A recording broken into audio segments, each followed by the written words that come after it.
시청자 여러분 안녕하십니까. 지금부터 저녁견의 안보정론을 시작하겠습니다. 자, 이번에는요 이재명 방탄을 위한 이 악법 제조 때문에 대한민국에서 이 자유민주지만 법치주의가 근본적으로 지금 뿌리째 통째로 흔들리고 있어요. 이 뿌리째 통째로 흔들리는 이유는 바로 뭐냐? 대법원이 흔들리고 있기 때문입니다. 대법원이 3심제의 최종심이잖아요. 그런데 대법원의 최종심 3심을 없애버리고 4심으로 가겠다는 겁니다. 어디로? 헌재로. 헌재 좌파의 속을 여러분들 아시죠? 예, 이번에 8대0. 오직해야 김문수 후보가 지금 시진핑이나 김정은 독재보다도 더 무섭다. 이 판결을 이해할 수 있느냐. 이렇게까지 지금 직격을 하고 나선 상황이 아니겠습니까? 자, 그런데 윤 대통령의 단순한 이 탄핵만 갖고 논할 게 아니에요. 이번 탄핵 과정에서도 우리가 느끼게 됐지만은요. 헌재하고 민주당하고 짜고 치는 고스톱, 이 연극을 하고 있다. 쇼를 하고 있다. 많은 지금 의혹이 제기되고 있잖아요. 자, 그래서 민주당이요. 4심제로 가는 이 법 개정안, 헌재법 개정안을 내놨어요. 그랬더니 헌재가 기다렸다는 듯이 적극 찬성을 하는 의견서를 국회에 제출했습니다. 야, 참 기가 막히죠. 이러다 보니까요. 제가 이제 쭉 보다 보니까 이제 우리가 직면하고 있는 것이 지금 그럼 이재명의 선거법 연수하는 이 선거법 개정안, 형소법 개정안, 그다음에 대법원 그 법원 조직법 개정안인가요? 자, 대법관을 갖다가 지금 30명, 100명으로까지 늘린다고 했다는 거 아니에요? 예, 무용지물로 만들겠다는 거죠. 왜? 그 위에 헌재를 갖다 앉히니까. 자, 그래서 지금 법 위에 이재명이가 있다. 이런 비판까지 나오고 있는 상황이 아니겠습니까? 자, 그래서 이번 시간에는요, 이 조이대가 옳았다라는 취지로 이 박정훈 논설실장의 칼럼이 나와 있어요. 그러니까 지금 모든 이 악법을 보면은 이재명이 재판 3심까지 간 게 지금 이번에 조이대가 판결한 선거법이 유일할 수도 있다. 이 얘기는 결국 뭡니까? 대한민국의 사법 위기, 법치의 위기를 아주 지적하고 있는 매우 좋은 칼럼입니다. 그래서 이 칼럼을 여러분께 소개해드리고 대법원장 청문회 사상 초유에 대법원장에 대한 특검법 이것도 사상 초유 모든 게 사상 초유예요. 왜? 사상 초유로 5개 재판을 받는 사람이 지금 여론 1등을 달리고 있잖아요. 예. 이래서 매우 절박한 겁니다. 자, 그래서 조이대가 옳았다라고 하는 박정훈 논설위원의 칼럼하고 제가 종종 인용하고 있는 강민구 전 법원장, 법원장의 SNS 글. 그러니까 이분도 이제 정치 논평을 하고 있는데 이제 요즘 정치가 사법화돼 가지고요. 정치 논평이 실종이 됐어요. 법률 논쟁이 돼버렸잖아요. 그래서 이 법을 보려고서는 정치판을 갖다가 읽을 수가 없어요. 그런데 이제 강민구 법원장의 글을 제가 인용하는 이유는 이분이 이제 새롭게 은퇴를 하고서 말하자면 이제 민간이 된 거죠, 변호사가. 그래서 제일 말하자면 좀 프레시해. 예, 그러니까 여러분들 강민구 법원장 하면 그래도 제 방송 보신 분들 이제 많이 알 거예요. 자, 그래서 이분의 글이 상당히 논리 정연합니다. 법률적으로. 예, 다른 그 법률적으로 논리 정연한 분이 있지만 다른 분들은 우리가 많이 접한 분들이고 그래서 이분의 의견. 그래서 지금 우리가 이 법치주의가 무너지면서 망한 나라가 어디냐? 주로 남미죠. 미안하지만 베네수엘라, 칠레, 페루가 아니죠. 베네수엘라, 칠레, 그다음에 아르헨티나, 이런 나라들이 대표적인 나라로 지금 거론이 되고 있고요. 특히 우리 언론에서 요 나라들의 실패 사례가 지금 계속 보도가 되고 있어요. 자, 그래서 강민구 법원장이 쓴 이 글을 여러분들께 또 소개해 드리도록 하겠습니다. 자, 그래서 이번 시간에는요, 지금 조이대 지금 대법원장이 옳았다라고 하는 박정훈 칼럼, 그리고 그다음에 강민구 변호사의 주장문, 그 다음에는 또 이 한변은 순수 변호사 모임이잖아요. 예. 한반도 통일과 인권을 위한 변호사 모임. 한변도 이제 법률적인 측면에서의 분석을 아주 잘해요. 예. 그리고 이제 정교무도 또 굉장히 잘합니다. 예. 왜냐면 6,300명 교수니까 그 중에 법률 교수들이 또 어마어마하게 많잖아요. 그래서 이 정선된 법률적인 논리의 전개, 이 법리를 여러분께 제가 소개해 드리고요. 그리고 맨 먼저 여론에서는 지금 그러면 이렇게 악법을 만들어내고 있는데 양산하고 있는데 여론에서는 지금 어떻게 보고 있는지, 재판은 계속돼야 하는지 안 하는지, 요런 내용. 그리고 이제 또 하나, 탈당을 이제 윤 대통령이 했는데 탈당이 과연 여론에는 어떤 영향을 주는지 요 내용도 여러분께 함께 소개해 드리도록 하겠는데요. 우선 딱딱한 이 법론, 이런 것보다도 우선 뭐 좀 이해하기 쉬운, 자, 재판은 계속돼야 하느냐. 여기 이제 이 펜앤마이크 제가 조금 전에 말씀을 드렸는데, 재판은 계속돼야 한다는 의견이 많습니다. 50.6%, 중단은 45.6%인데요. 이 흐름을 보면은요, 진행돼야 된다는 응답은 전주 대비 한 0.7% 정도가 늘어났고, 중단되어야 한다는 여론은 지난주 대비 한 1.6%가 줄어들었어요. 자, 그러니까 이제 우리 국민들이 눈을 뜨기 시작하고 있다. 이렇게 볼 수 있는 대목이 되겠습니다. 자, 그리고 이제 죄송합니다. 예. 그래서 요 내용, 예. 요 내용을 우선 이 펜앤마이크 내용을 보면은요. 지금 이제 이 지역별로 본다면 서울에서는 계속돼야 한다는 응답이 55.8대 40.3 높아요. 그리고 경기 인천은 아무래도 앞마당이다 보니까 이재명의 중단된다는 의견이 높아요. 49.4대 46.2. 충청도가 이제 캐스팅 보트 지역인데 여기는요 계속해 이게 압도적으로 높습니다. 56.4대 41.8. 뭐 호남은 보나만 하죠. 중단 62.7대 계속 32.6. 그리고 대구 58.5 계속. 그리고 중단은 38.5. 불경 계속 55. 중단이 41. 강원 제도가 54.8대 42.9고요. 그리고 남성의 경우도 계속돼야 된다가 51.6대 44.7. 여성의 경우에는 49.6대 45.5. 예. 자, 그리고요, 재판이 계속돼야 된다는 의견이 제 20대, 30대 높습니다. 자, 그런데 이재명의 콘크리트인 40대, 50대는 중단이 낮아요. 그리고 60, 70대에서는 다시 높아집니다. 자, 그리고 정치 성향별로 본다면 진보층은 중단이 압도적으로 높고 보수층은 진보층에서는 72.9가 중단, 그리고 보수층에서는 75.3이 계속, 중도층도 참 이거 이상한데요. 50.2대 46.0으로 중도층도 중단이 높아요. 이걸 보면 이 사법민주주의의 위기, 법치의 위기가 어느 정도나 되는지를 우리 국민들이 아직도 잘 모르는 것이 아니냐. 예, 이렇게 생각이 들어요. 예. 자, 그래서 요 어떤 문제가 있는지 여러분들께 이제 말씀을 드리고, 그 다음에 참고적으로 이번에 이제 탈당과 관련해서는요, 탈당 시에 김문수 지지율이 영향을 줄 것이냐, 영향을 줄 것이다가 36.3, 이 모르겠다가 36.3이 됩니다. 예. 자, 그래서, 그리고, 그럼 지지율이 이제 상승한다, 36.2, 하락할 것이다는 27.5가 됩니다. 자, 이 정도는 이제 탈당도요. 그런데 제가 보기에는요, 전반적으로 여론조사는 천지일보 이래로 여론조사기관 코리아 정보 리서치 앞에 이재명의 재판은 지금 펜앤마이크와 여론조사 공정에 의대한 거가 되겠습니다. 자, 그래서요, 지금 이제 이 탈당의 영향과 관련해서 모르겠다는 응답이 36.3, 상승이 36.2, 하락이 27.5, 3분화되어 있네요. 그리고 여성 응답자 가운데 39.3%가 상승을, 그리고 남성은 33%가 상승을, 그리고 하락은 여성이 29.5, 남성이 29.5, 여성이 25.6이 되겠습니다. 모른다는 남성이 37.6, 여성이 35.1. 예. 그리고 모르겠다가 충청도, 강원도가 제일 높아요. 그리고 상승한다는 응답은 서울에서가 제일 높습니다. 예. 그리고 이제 하락한다는 비율은 부울경이 제일 높아요. 그러니까 뭐 이게 왔다 갔다 좀 하는 겁니다. 이 경향성을 알기가 참 어렵네요. 예. 그리고 이념 성향으로 본다면 진보층은 39.5, 모른다는 응답. 그리고 중도층이 38.0, 보수층이 29.8. 그리고 상승한다는 응답은 보수층에서 38.9 제일 높아요. 그리고 중도층은 37.9, 진보층은 32.2. 하락한다는 응답도 보수층이 높습니다. 31.3, 진보층이 28.4, 중도층이 24.1. 자, 그래서요, 이거 남녀, 지역, 연령, 그 다음에 정치 성향별로 딱 3분의 1씩 나눠져 있다. 이 큰 틀에서 이렇게 보시면은, 여러분들께서 이해하기 쉬운 것 같고요. 요 얘기는 결국 뭐냐? 우리 국민의힘이, 그 다음에 김문수 후보가, 그리고 선대위가 어떻게 움직이냐에 따라서 이 상승 요인으로 이끌 수 있는 그만큼의 여유가 있다. 이렇게 보여집니다. 자, 그런 측면에서도 요 탈당과 관련된 국민의힘의 치밀한 이 대홍보전, 이게 굉장히 중요하다.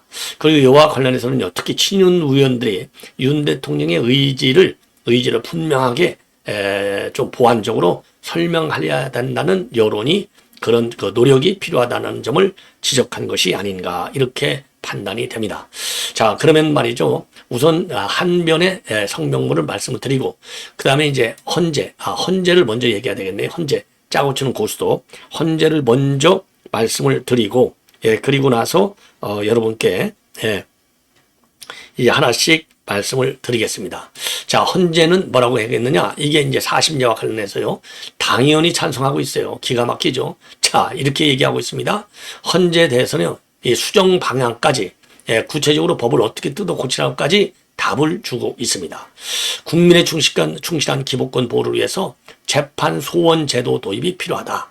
재판 소원. 그래서요, 독일, 대만, 스페인, 체코, 튀르키예 등 해외에서도 재판 소원을 인정하고 있다. 그리고 근데 헌재는 참고적으로 2013년도하고 17년도에도 재판 소원 도입하자, 이렇게 국회에 의결을 제출한 바 있어요. 현행 헌재법 68조는 어떻게 되겠느냐? 법원 재판을 헌법 소원 대상에서 제외하고 있습니다. 근데 요 제외한다는 문구를 삭제해버리는 거예요, 이번에. 자, 그래서 이제 헌재에 사심 재판권을 주는 겁니다. 그리고요, 수정 방안에 대해서는 헌재가 말하자면 우연이다, 이렇게 판결이 나면, 확정 판결이 나면 무조건하고 법원에서는 이 헌재의 이 판결을 존중하도록 뜯어 고치는 거가 되겠습니다. 반드시 따르도록. 강제성까지 주는 거예요. 그러니까 이게 확실한 이 사심제로 가겠다는 거가 되는 겁니다. 자, 그리고요, 헌법소원 남발을 막기 위해서라도 확정 판결이 난 사건 중에 중요한 헌법적 쟁점이 있는 때 한해서 소원을 허용하자. 중요한 헌법적 쟁점. 그리고 명문 규정을 둬가지고 헌법소원 절차에서 가처분을 허용할 필요까지 있다. 가처분을 허용할 필요까지 있다. 그리고 법원 판결 유죄가 확정됐더라도, 그러니까 헌재 결정이 나오기 전까지는 유죄 선고 효력을 정지시키겠다는 겁니다. 쉽게 얘기해서 지금 유죄 파기 환송했잖아요. 선거법 이거 인정 못하겠다는 거와 마찬가지인 거예요.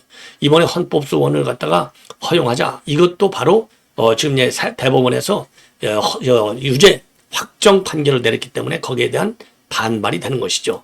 그래서 우리가 도저히 이해할 수 없다는 겁니다. 자, 그리고 또 이제 한변에서는요, 지금 이제 이 대법원 흔드는 거 지금 한두 개가 아니지 않습니까? 자, 이런 악법 제조하는 거, 한변에서 말이죠, 이런 문제에 관해서는 이거는 사법권 독립을 위태롭게 하는 초유의 만행이다, 이렇게 비판하고 있어요. 그래서 194의 압도적 의석으로 입법, 행정, 사법 3권을 한 사람이 장악하는 것은 전체주의 기도와 다름없는 반헌법적 폭주다. 그래서 그렇게 비판하고 있고, 이번 청문회 강행과 관련해서는 대법원이 이 후보 사건을 유죄 취지로 파기환송한 것을 대선 개입으로 몰아서 국회 증언대에 세우려고 한 것이다. 그래서 그러면서 말이죠, 그러면서 대법원이 법 규정에 따라 신속한 재판을 한 것인데도 자신들에게 불리한 판결을 내렸다고 대법원장과 대법관들을 무더기로 탄핵하거나 국회로 불러내고 또 수사하겠다고 겁박했다. 확정적 범죄자가 자신을 재판한 법관을 상대로 적반하장으로 폭주하는 것과 다름이 없다.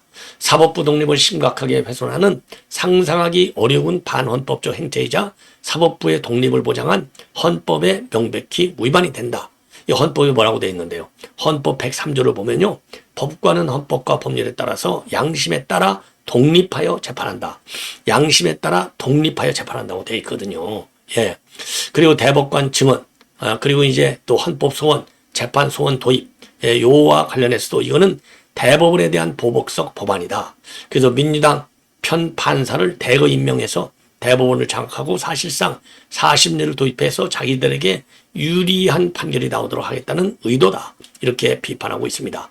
그리고요, 공직선거법상 허위사실 공표죄 구성 요건 중에 행위를 삭제하는 개정안을 민주당이 통과시켰지 않습니까? 여기에 대해서도요, 법 앞의 평등 원칙을 현저히 위반하는 이재명을 위한 노골적인 위인설법이다. 이렇게 비판하고 있습니다.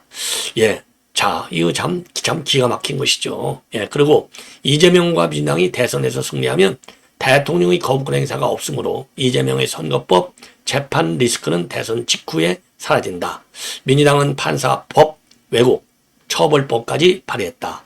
민주법治국가에서는 있을 수 없는 일이다. 예. 그리고요, 민주당의 사법부 공격에 이재명 후보가 사실상의 배우나가 다를 바 없는 역할을 하고 있다. 이재명이는 법원 상고심 당일엔 중요한 것은 법도 국민의 합의이고 국민의 뜻이 가장 중요하다고 하면서 판결에 승복하지 않았고, 민주당의 대법관 탄핵 움직임에 대해서는 당의 판단을 존중하였다. 3차 내론시다라는 표현도 썼다. 그러면서요, 9일에는 삼권분립체제 이후 삼권분립체제 최후의 보루가 사법부라면서도 최후의 보루 총구가 우리를 향해 난사하거나 자폭한다면 고쳐야 하지 않겠나라고도 했다고 비판하고 있습니다. 그리고 전국 법관 대표회를 26일 날 소집했잖아요. 이와 관련해서 민주당과 일부 정치 판사가 무슨 역할 분담이라도 한 것처럼 보조를 맞추어 사법부 독립을 안에서부터 흔들고 있다. 1년 안에 마치도록 법에 규정한 공직선거법 사건을 2년 6개월이나 지연시켰을 때는 침묵했던 판사들이 대법원의 신속 판결은 정치중립 위반이라고 나섰다. 그리고요, 민주주의 국가들이 독재로 회귀한 시작은 사법부 공격이었다. 베네수엘라, 헝가리, 폴란드, 페루 등은 법원이나 헌재 구성을 정권 마음대로 바꿔 사법부를 자신들 하부기관으로 만들었다. 그러면서요, 히틀러의 나치 독일도 의회주의의 합법을 가장해 전체주의를 완성했다. 대한민국 법조인들은 상권분립과 민주주의를 파괴하는 이재명과 민주당의 책동을 규탄하며 결코 용납하지 않을 것이다. 이렇게 입장을 내놨습니다. 예. 참 심각하죠? 심각합니다. 매우 심각합니다.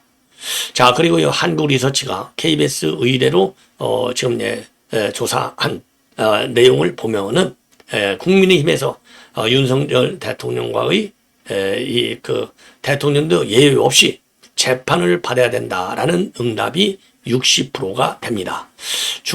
재판을 받아야 된다가 60%. 어마어마한 것이죠. 자, 이걸 보면은 60%가 재판을 받아야 된다. 그리고 지금 37%만이 중지되어야 한다. 이게요, KBS가 한국리서치입니다. 한국리서치는요, 굉장히 큰 여론조사 기관이 되는 겁니다. 그리고 1위 권력 민주당의 사법장악 총공세, 이 칼럼이 임성호 경희대 정치학과 명예교수가 쓴 이 칼럼을 보면요, 지금 사법의 정치와 정치의 사법화의 위험성을 지적하고 있어요. 여기에서도. 예, 그래서 정치권이 계속 사법 판결을 변수로 보고 덤빈다면 사법부마저 정파성에 물들어 흔들리지 않을 수 없다. 정치권도 사법부를 정파적 도구나 타타기용 희생양으로 쓰는데 매몰돼 정치적 타협으로 문제를 풀어가는 본연의 책무를 방기하게 된다. 운동선수들이 불리한 판정을 받을 때마다 심판에게 시비를 건다면 정작 경기에 전념할 수 없고 경기가 엉망이 되는 것과 마찬가지다.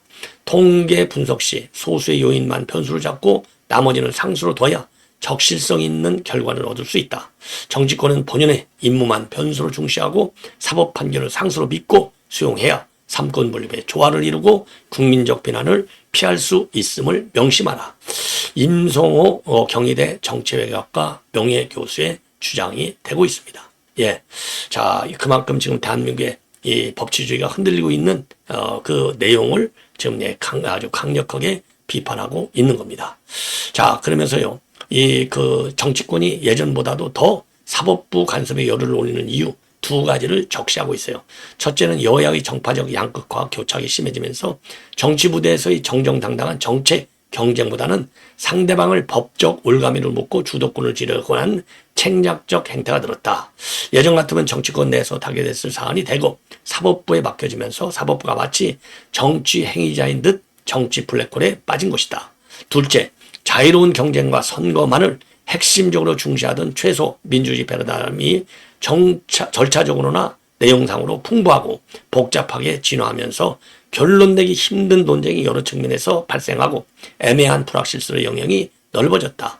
이러다 보니까 정치권에서 해결하기 힘든 법적 충돌이 여기저기서 벌어지게 됐다는 겁니다.